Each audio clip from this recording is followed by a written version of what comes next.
इस्लाम नहीं रहेगा ऐसे सोचने वाला हिंदू सोच का नहीं है। हिंदू शराब दे रहा हूँ कि ये 70 साल बाद आएंगे, आए हैं, अब 200 साल नहीं आएंगे आज के बाद। वो संत ही नहीं है तो सबसे बड़े होने का क्या मतलब है? अपने बाप को नहीं दूंगा, अपने बेटे को नहीं दूंगा। भाजपा के नाम पर स्वयं श्रीमन नारायण राम भी चुनाव लड़ने आए तो उनको भी वोट नहीं देंगे। अब यह वीडियो सोशल मीडिया के वायरल वीडियोस पर आधारित है, इसलिए इस पर भरोसा एकदम नहीं करना है। ये गलतफहमी हटानी आवश्यक है। भाई पहले दिन इस्लाम भारत में आया तब से आज तक इस्लाम यहाँ है और रहेगा। ये मैंने भी पिछले बार भी कहा था, इस्लाम नहीं रहेगा ऐसे सोचने वाला हिंदू सोच का नहीं है। हिंदू सोच ऐसी है नहीं। दोनों जगह ये कॉन्फिडेंस बने तब ये संघर्ष खत्म होंगे। तो पहले ये मानना होगा कि हम सब लोग एक है, हमारी भाषाएं अलग है, जाति पाति अलग है, पूजा अलग है, ये सब है, विशिष्टताएं हैं हमारी, लेकिन सबसे ऊपर ये हमारा राष्ट्र है, सबसे ऊपर ये हमारा देश है, हमारा समाज है, हमारी संस्कृति है, और वो अलग अलग नहीं है। We are not a federation of communities और societies, we are one people, we the people. Maharaj ji, CM भी संत हैं। नालायक कहीं का संत है? संत कैसे है वो? बताओ कैसे संत है? वो संत ही नहीं है तो सबसे बड़े होने का क्या मतलब है? अगर वो संत होते तो अपनी गद्दी से संतुष्ट रहते। जो गद्दी उनको धर्म की रक्षा करने के लिए मिली थी वो संतुष्ट रहते। वो कहते कि भाई ये राजनीति का काम है, किसी अपने आदमी को खड़ा कर देते कि ये करेगा। डायरेक्ट नहीं करना चाहिए था। देखो कोई संत होगा जो सच्चा संत होगा, संत जब किसी गद्दी पर बैठता है तो उसको धर्म की शपथ लेनी पड़ती है बंधु, कि मैं धर्म से समझौता नहीं करूंगा, कभी मर्यादा से समझौता नहीं करूंगा। हम लोगों ने शपथ ली है तब बैठे हैं, तो उन्होंने भी ली होगी जब महंत बनाया गया होगा। तो अब उन्होंने उस शपथ को पीछे छोड़ करके जब मुख्यमंत्री बने तो फिर शपथ ली। वो धर्मनिरपेक्षता की शपथ है। तो धर्म की शपथ एक साथ और धर्मनिरपेक्षता की शपथ एक साथ कोई निभा सकता है? दोनों दो चीजें हैं ना। तो फिर अब हमको कोई मजार पे लेके जाए, हम वहां फूल थोड़े चढ़ाएंगे? क्यों हम नहीं चढ़ा सकते? क्योंकि हम तो धर्म की शपथ लिए हुए हैं। उनको चढ़ाना पड़ा कि नहीं? आपने देखा वीडियो, नरेंद्र मोदी जी के साथ गए हैं और हिचकते भी सही चढ़ाना तो पड़ रहा है ना। चाहे आप हिचकते चढ़ाओ चाहे बिचकते चढ़ाओ, चढ़ा तो रहे हो। ये धर्मनिरपेक्षता की शपथ का कमाल है कि उनको मजार पे जाकर के फूल चढ़ाने पड़ रहे हैं। तो धर्म की शपथ अलग है, धर्मनिरपेक्षता की शपथ अलग है। दोनों शपथ एक साथ निभाई नहीं जा सकती। इसका मतलब है कि वो किसी एक शपथ के साथ अन्याय कर रहे हैं। ये नहीं करना चाहिए। जो धार्मिक व्यक्ति है उसको अपनी धार्मिक गद्दी पर बैठ करके धर्म कार्य करना चाहिए, उसको राजनीतिक शक्ति नहीं लेना चाहिए। और अगर राजनीतिक शक्ति लेना हो तो उसको धर्म गद्दी छोड़ करके राजनीति में आ जाना चाहिए। इनको महंत पद छोड़ करके राजनीति में मुख्यमंत्री पद लेना चाहिए था। कम से कम कार्यकारी महंत तो कम से कम बना ही देना चाहिए था, लेकिन इन्होंने वो भी नहीं बनाया, पूर्णकालिक महंत बने हैं। आप बताइए, गोरखनाथ मंदिर के महंत का जो काम है ये पूर्णकालिक महंत बने हुए हैं, ये कब करते होंगे उसको? इनके पास टाइम होगा क्या? इसका मतलब है कि वो धर्म कार्य, जिस धर्म कार्य के लिए इनको महंत बनाया गया था वो तो छूट ही गया है कि नहीं? ये बात है। तो यही सब बातें हैं जिनका विचार किया जाता है। फिर जय श्री राम का नारा लगेगा तो फिर ये पलट जाएंगे कि कुछ करने जा रहे हैं। ये देखा जा रहा है। अब ये देखिए, अब ये एक कसम खा के कह रहे हैं कि अपने जीवन काल में ये महादेव का पवित्र रुद्राक्ष पहना है। कसम खा कह रहा हूँ, मुझे स्वयं भी अगर लड़ना हो तो मैं अपने को वोट नहीं दूंगा, अपने बाप को नहीं दूंगा, अपने बेटे को नहीं दूंगा। भाजपा के नाम पर स्वयं श्रीमन नारायण राम भी चुनाव लड़ने आए तो उनको भी वोट नहीं देंगे। अब नहीं दिया जाएगा। यूजीसी एक्ट अगर वापस हो गया तो पहले वापस करके दिखावें, पहले वापस करके दिखावें। अपनी शंकराचार्य से माफी मांग ली गई, दोनों करना पड़ेगा। शंकराचार्य से माफी और यूजीसी की वापसी और SC/ST एक्ट का तरह संस्कार, तीनों करना पड़ेगा। तब घंटा फिर बच जाएगा। घंटा नहीं घंटा बच जाएगा। घंटा नहीं घंटा बच जाएगा। समय की प्रतीक्षा कीजिए, कौन वाला घंटा बजेगा। चलिए, आक्रोश में है, ये सवर्ण है, वही गलती हो गई, उस गलती का प्रायश्चित कर रहे हैं। भविष्य में ऐसी गलती नहीं होगी। हमारे पेट पर लात मारा जा रहा है और भारतीय जनता पार्टी से ये उम्मीद नहीं थी। ऐसे तो हमने सुना था ये गद्दारों का संगठन और दल है, अब दिख गया कि यही सच है। जो सब कहते थे मोदी शासन तूने मेरा भारत खंड खंड कर डाला, इतना जहर उलीचा कि पूरा भारत ही बिस्कुंड बन गया। इतना जहर उलीचा कि सारा भारत ही बिस्कुंड बन गया। इतनी नफरत भर दी, हर घर खूंखारों का झुंड बन गया। अभी समय है, स्वार्थ त्याग दो, अपना हिंदुस्तान बचा लो और आरक्षण में मरने वाले निर्दोषों की जान बचा लो, नहीं अन्यथा इतिहास तुम्हें यह कहकर धिक्कारेगा। बीच धार में नौका लाकर डुबा दिया पतवारों ने, तहस नहस कर दिया हिंद को भाजपा के गद्दारों ने, तहस नहस कर दिया हिंद को भाजपा की सरकारों ने। धू धू कर है जल रहा देश, धू धू कर है देश जल रहा। ये आवाज सुन रहे हैं ना, ये युवाओं की आवाज है, इसमें सभी जाति वर्ग के लोग हैं। ये कोई इस संघर्ष के लिए हम रोड पर उतरेंगे, हम मांग मांगेंगे, मनवाएंगे। यही सरकार जो किसानों के सामने गिड़गिड़ाई है, यही जो अंग्रेजों की गुलाम बनकर आज घूम रही है, यही सरकार हमारे भी सामने घुटने टेकेगी। इन्हें वोट चाहिए। मिल गया, इसके मन में था, मान लो राजनीति का ही कीड़ा था, तो मुख्यमंत्री का पद इसको मिल गया तो कम से कम महंत का पद छोड़ देता, ना छोड़ता तो कम से कम कार्यकारी महंत बना देता ताकि मठ की गतिविधियां तो न रुकती। लेकिन दोनों पदों पर बैठा हुआ है, जबकि दोनों विरुद्ध प्रकृति के पद हैं। कैसे संभालता होगा? संभव ही नहीं है संभाल पाना। निश्चित रूप से नाइंसाफी हो रही है किसी एक पद के साथ। अच्छा, जो मुख्यमंत्री होता है वो क्यों बनाया जाता है? इसलिए बनाया जाता है कि देश में, प्रदेश के लोगों की खुशहाली तरक्की के लिए काम करे, शिक्षा का स्तर बढ़ाए, स्वास्थ्य का स्तर बढ़ाए, लॉ एंड ऑर्डर मेंटेन करे। ये तो कुंभ ही कुंभ खेलता रहता है। तो जब आप कुंभ ही कुंभ खेलते रहोगे तो लॉ एंड ऑर्डर कब मेंटेन करोगे? शिक्षा, स्वास्थ्य और दूसरे जो पब्लिक के मसले हैं उनको कब डील करोगे? मुख्यमंत्री कार्रवाई की बात कर रहे थे, लेकिन मुख्यमंत्री का कालनेमी जैसा बयान आ रहा है, हालांकि उन्होंने नाम किसी का नहीं लिया। क्या दोनों में अंतर देखते हैं? बहुत बड़ा अंतर है। ये जो केशव प्रसाद मौर्य हैं, ये उस बीजेपी के प्रतीक हैं जिसमें लोकतंत्र था, और ये जो आदित्यनाथ हैं ये उस बीजेपी के प्रतीक हैं जिसमें तानाशाही आ चुकी है।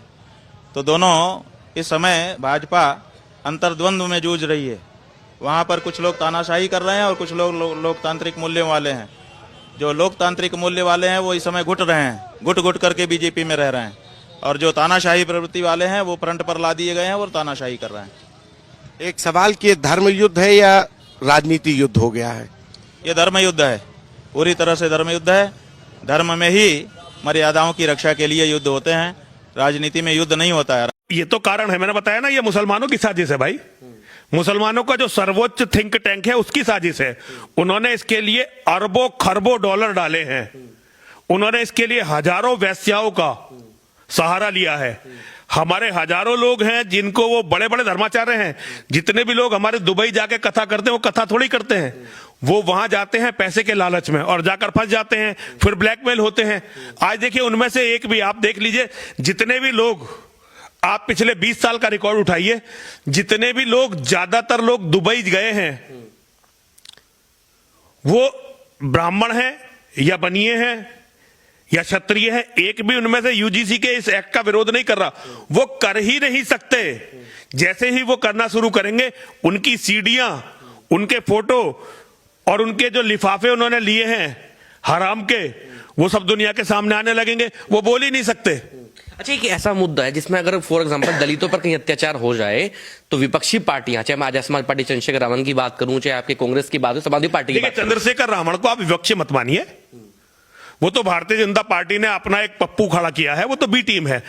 ओवैसी, असदुद्दीन ओवैसी और चंद्रशेखर रावण, ये भाजपा की ही बी टीम है। इसे आप विपक्षी मत मानिए, ये तो भाजपा के लोग हैं। समाजवादी पार्टी को तो मान सकते हैं। देखिए, वो तो पहले से हिंदू विरोधी है भाई, वो तो पहले से हिंदू विरोधी है। अगर कांग्रेस हिंदू विरोधी ना होती, समाजवादी पार्टी हिंदू विरोधी ना होती, तो हम इन्हें क्यों चुनते हैं? हम इनके पीछे क्यों अपनी जान देते? तो वो तो पहले से हिंदू विरोधी है, तो उनका तो काम। इस्लाम खत्म करने की जिम्मेदारी तो मुझ पर छोड़ दो। जिस तरह से हमारे मुसलमान भाई, अब हमें हर बात में मुसलमान भाई को फॉलो करना है। गाइस, जो लोग कल इस्लाम को मिटाने की जिम्मेदारी ले रहे थे, आज वो इस्लाम को ही फॉलो करने आ रहे हैं।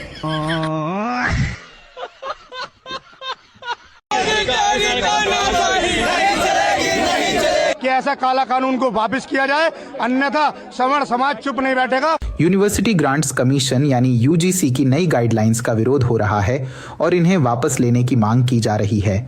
तो क्या हैं ये नए नियम और क्यों हो रहा है इतना विवाद? भारत सरकार के शिक्षा मंत्रालय के तहत काम करने वाली संस्था यूजीसी ने 13 जनवरी 2026 को कॉलेजों और यूनिवर्सिटीज में भेदभाव रोकने के लिए नए नियम नोटिफाई किए। Promotion of equity in higher education institutions regulations 2026, जिसे यूजीसी ने 15 जनवरी 2026 से लागू कर दिया। यूजीसी का कहना है कि इन नियमों का मकसद कैंपस में भेदभाव से जुड़ी शिकायतों पर सख्त और समयबद्ध कार्रवाई सुनिश्चित करना है। इन नियमों की पृष्ठभूमि में रोहित वेमुला और पायल तड़वी जैसे मामले बताए जाते हैं। जनवरी 2016 में हैदराबाद सेंट्रल यूनिवर्सिटी के छात्र रोहित वेमुला ने जातीय उत्पीड़न का आरोप लगाते हुए आत्महत्या कर ली थी। इसी तरह मई 2019 में महाराष्ट्र में दलित डॉक्टर पायल तड़वी ने भी आत्महत्या कर ली थी। इन मामलों के बाद जातीय भेदभाव से जुड़ी शिकायतों को लेकर सुप्रीम कोर्ट में याचिकाएं दाखिल की गईं। कोर्ट की तरफ से यूजीसी को नियमों को मजबूत करने के निर्देश मिले। इसके बाद नए नियम बने। इन नियमों के मुताबिक जाति, धर्म, लिंग, जन्मस्थान या विकलांगता के आधार पर ऐसा कोई भी व्यवहार जो पढ़ाई में बराबरी को प्रभावित करे या मानव गरिमा के खिलाफ हो, उसे भेदभाव माना जाएगा। इन नियमों में एससी, एसटी के साथ ओबीसी छात्रों को भी शामिल किया गया है। अगर कोई संस्थान नियमों का पालन नहीं करती है तो यूजीसी ग्रांट रोक सकता है, कोर्स बंद कर सकता है और मान्यता भी रद्द कर सकता है। इन नियमों का विरोध करने वालों का कहना है कि जनरल कैटेगरी के छात्रों को नियमों में पीड़ित के रूप में शामिल नहीं किया गया है, जिससे उन्हें पहले से आरोपी की तरह देखा जा सकता है। इसके अलावा झूठी शिकायतों पर सजा का कोई प्रावधान नहीं होने को लेकर भी सवाल उठ रहे हैं। वहीं यूजीसी का कहना है कि ये नियम कैंपस में बराबरी और सुरक्षा सुनिश्चित करने के लिए लाए गए हैं। यूजीसी का मानना है कि पिछले कुछ वर्षों में भेदभाव से जुड़ी शिकायतों की संख्या बढ़ी है। झूठी शिकायत पर सजा का प्रावधान हटाने को लेकर कहा जा रहा है कि भेदभाव झेल रहे छात्र अक्सर पहले से ही दबाव और डर में होते हैं और सजा का प्रावधान उन्हें चुप रहने पर मजबूर कर सकता था। यूजीसी के नए नियमों को लेकर एक तबके द्वारा विरोध तो हो ही रहा है, लेकिन इसे लेकर सुप्रीम कोर्ट में भी एक जनहित याचिका दायर की गई है। किसी को उत्पीड़न होने नहीं दिया जाए, कोई भेदभाव नहीं होगा, कोई डिस्क्रिमिनेशन के नाम पे किसी को भी मिसयूज करने का अधिकार नहीं रहेगा। प्रशासन से हाथ जोड़ करके रिक्वेस्ट है, मेरे प्रधानमंत्री नरेंद्र मोदी जी, और मेरी भावनाएं अगर हाथ हुई कि मेरे प्रधानमंत्री का अपमान हुआ यानी मेरे भारत का अपमान हुआ। अब ये देखो, मोदी जी की तानाशाही नहीं चलेगी, नहीं चलेगी। I love Yogi ji, I love Yogi ji. रातों रात बाप बदल लिया साले। मोदी जी का विरोध कर रहा है साले देशद्रोही। यूजीसी नहीं चाहिए तो पाकिस्तान चले जा। बुरा लगा तो पूरा ले लो। जाट समाज जो स्वर्ण समाज में आता है वो सड़कों पर क्यों नहीं है, क्या कुछ कहेंगे? ठीक बन रहे भी जो कानून बना रहे मोदी जी के भगत है, हम तो बनाने देना जो बनावा, जो कि करागा भरागा। ये भी है मरांगे जो उनसे वो 10 किलो लगा तो हम तो आज भी किलो पहलों भी किलो। बात तो कल का हो ही गया। आप जिसको विश्व गुरु बताते थे उसको तेली बताने लगे। यही लोग तेली लगे बताने जो लोग हिंदू राष्ट्र बनावा थे। तेली कह रहे हैं कल से।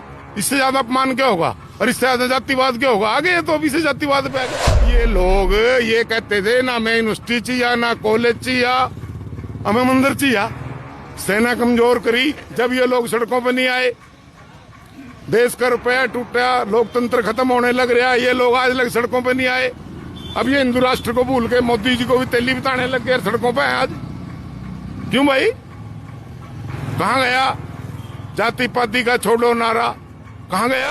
और बाकी स्वर्ण समाज जो प्रदर्शन कर रहा वो कह रहा जाट समाज आ ही नहीं रहा। करण देव न कर। हम कल 13 महीने दिल्ली रहे, हमें हमारे साथ ही नहीं लगे कोई भी।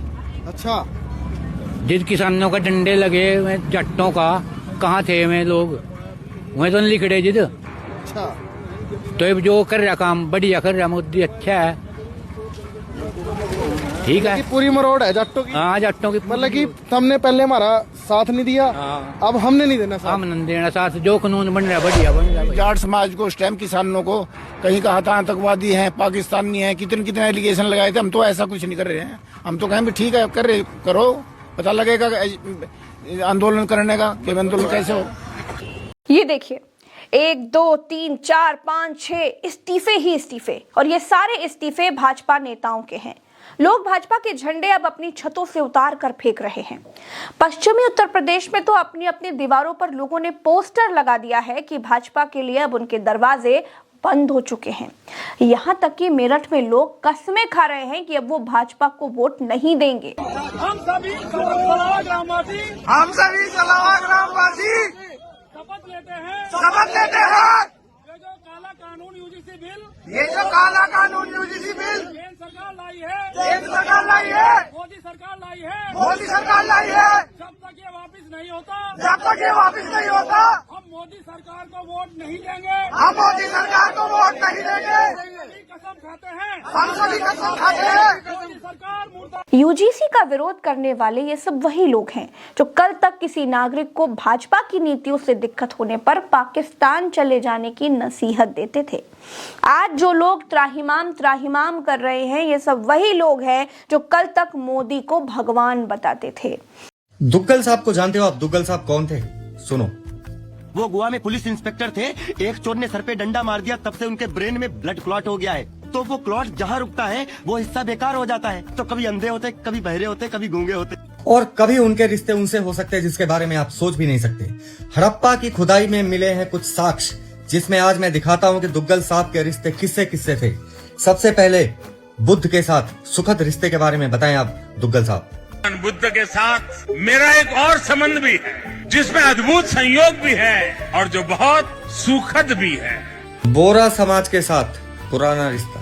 साथियों, बोहरा समाज के साथ मेरा भी रिश्ता बहुत पुराना है। क्रिश्चियन कम्युनिटी के साथ आत्मीय कनेक्शन। क्रिश्चियन कम्युनिटी के साथ तो मेरा संबंध कोई नया नहीं है, बहुत पुराना बड़ा आत्मीय नाता रहा। आदिवासी का एक महत्वपूर्ण कालखंड मैंने आदिवासियों के बीच में बिताया है। बलिया से मेरा एक भावुक रिश्ता। पंजाब, चीन के साथ मेरा विशेष नाता रहा है। चीन के साथ मेरा निजी रूप से भी एक विशेष नाता है। फ्रांस, यदुवंश। मेरा खुद का व्यक्तिगत रूप से फ्रांस के प्रति लगाव बहुत पुराना रहा है। अरे यदुवंश के साथ तो हमारा रिश्ता है, हमारा नाता है। और आखिरी में वो कोलकाता में मेट्रो वाली बात बताओ आप। बचपन में जब पहली बार कोलकाता आया तो एक आकर्षण था, जरा मैं मेट्रो देखूं। लेकिन आप जानते हो दुग्गल साहब, कोलकाता में मेट्रो पहली बार 1984 में चली थी और तब आप 34 साल के थे और आप कह रहे हो बचपन में आए थे। 34 साल का कौन सा बच्चा होता है? पता है ये लोग आपके साथ क्या कर सकते हैं इस न्यूज के बाद? ज्यादा से ज्यादा ये मेरा क्या कर लेंगे भाई? नहीं बताइए क्या कर लेंगे? आपको हमारा वीडियो कैसा लगा कमेंट करके बताइएगा, और हाँ, इस चैनल को सब्सक्राइब करना नहीं भूलना है। धन्यवाद। जय हिंद, जय भारत।